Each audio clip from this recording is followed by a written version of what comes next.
आप तो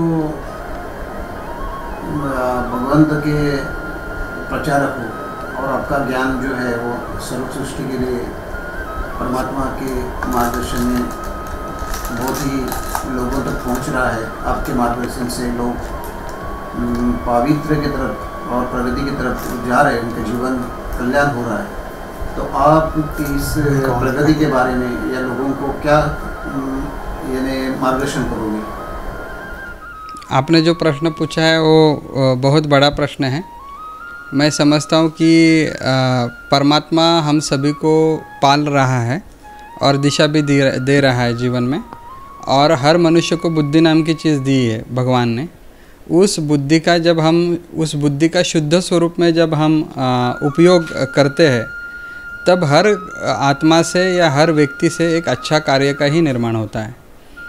तो मैं कोई मार्गदर्शन तो करता नहीं हूँ लोगों को कि आप ये करो वो करो, मगर मेरा हमेशा ये प्रयास रहा है कि मैं अपनी बुद्धि को शुद्ध करने का प्रयास करता हूँ ताकि मेरे द्वारा एक अच्छा कार्य हो सके। और आज देखिए कि राम मंदिर भी निर्माण हो रहा है, ये भी एक शुद्ध बुद्धि का ही परिणाम है। राम मंदिर वही यहीं पे था और राम की आस्था भी हमारे पूरे भारत में थी, लेकिन उस आस्था को जो पुनर्जीवित करने का जो आज महाकार्य इस देश में जिन व्यक्तियों द्वारा या जिन महात्माओं द्वारा हो रहा है, यह भी एक शुद्ध बुद्धि का ही परिणाम है।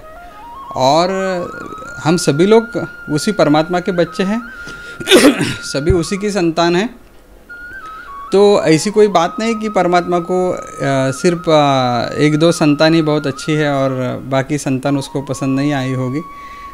सब उसी के ही है, बिगड़े हुए भी उसी के हैं और अच्छे भी उसी के हैं। सबको अपनी बुद्धि को शुद्ध करने में ज़रा प्रयास करना चाहिए ताकि सभी लोगों से इस जीवन के लिए कुछ अच्छा योगदान हो सके। और जीवन में हर किसी ने अच्छा ही प्रयास किया है उसके विचारों से, कि उसके क्षमताओं से उन्होंने जो भी कुछ कार्य करने का प्रयास किया है वो अच्छा ही किया और हर कोई अच्छा कर रहा है। लेकिन शुद्ध बुद्धि का परिणाम शुद्ध कार्य होता है। तो अपने कार्यों में और शुद्धता लाने के लिए, अपने कार्य में और सफलता लाने के लिए हमारी अगर बुद्धि शुद्ध होनी चाहिए तो हमें परमात्मा को मानना और आस्था को जगाना बहुत ही ज़रूरी है। तो यही आज मैं आपने जो पूछा है उसके लिए मैं कह सकता हूँ। और मेरी सभी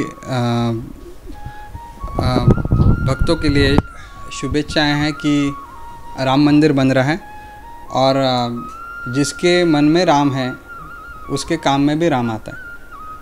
आज की युवा पीढ़ी है उसको क्या आप मार्गदर्शन करेंगे?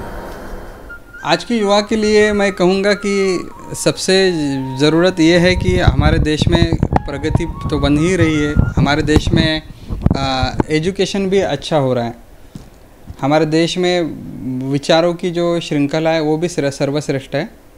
लेकिन एक ही चीज़ में थोड़ी कमतरता है कि हम सभी को मित्रता को बढ़ाने की ज़रूरत है। तो सभी लोग आपस में भाईचारा से भी ज़्यादा मैं कहूँगा कि पहले मित्रताएं बढ़ाएं, मित्रता से भाईचारा भी बढ़ जाता है। यही सबसे ज़्यादा ज़रूरत है। जो हमारी जनरेशन है, जो हमारे उम्र के लोग हैं, मुझे लगता है कि उनमें ये अप्रोच दिन प्रतिदिन बढ़ता जा रहा है।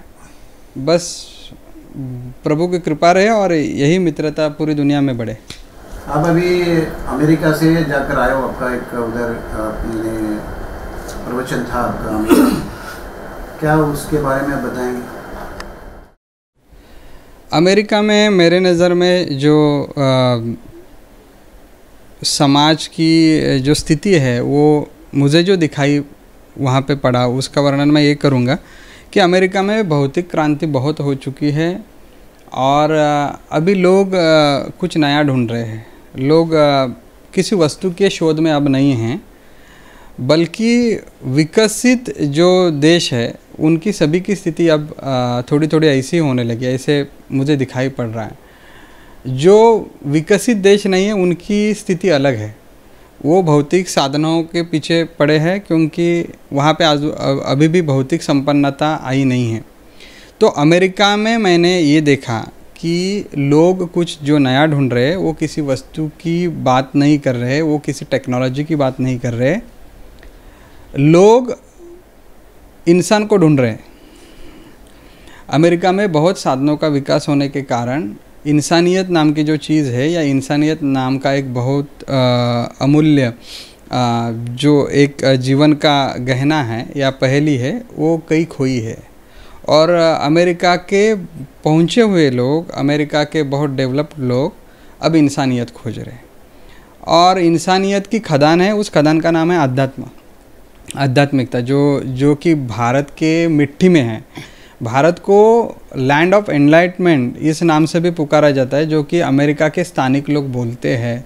मैं जिन जिन लोगों से मिला हूँ वो लोग बहुत गर्व के साथ कहते हैं कि आपका बहुत स्वागत है, क्योंकि आप उस भूमि से हो जहाँ पे मनुष्य जीवन में सर्वश्रेष्ठ क्रांति होती है। मगर अफसोस है कि जहाँ पिकता है वहाँ बेचा नहीं जाता, जहाँ पिकता है वहाँ कीमत नहीं है, हमें हमारी होने की कीमत नहीं है।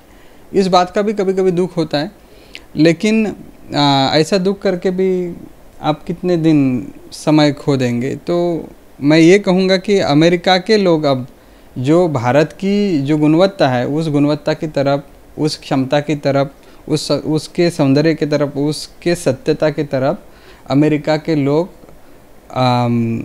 अपनी जो रफ्तार है, या अपनी जो काम की दिशा है, या कार्य की जो दिशा है, उसको लेके चल पड़े हैं।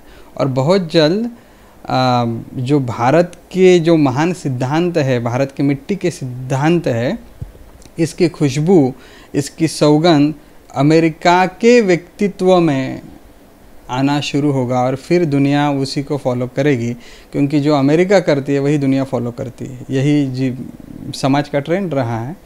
और मैं ये कहना चाहता हूँ कि कोई ज़रूरत नहीं है कि हम अमेरिका को ही फॉलो करें। हर व्यक्ति ने अगर स्वयं की पहचान की तो उसे समझ में आएगा कि उसके अंदर किस चीज़ की खुशबू है, किस चीज़ की उसके अंदर गरिमा है, और उस गरिमा की अगर वो साधना करे तो जिस भूमि में हम पैदा हुए वह सर्वश्रेष्ठता समाज को मान्य करनी ही होगी।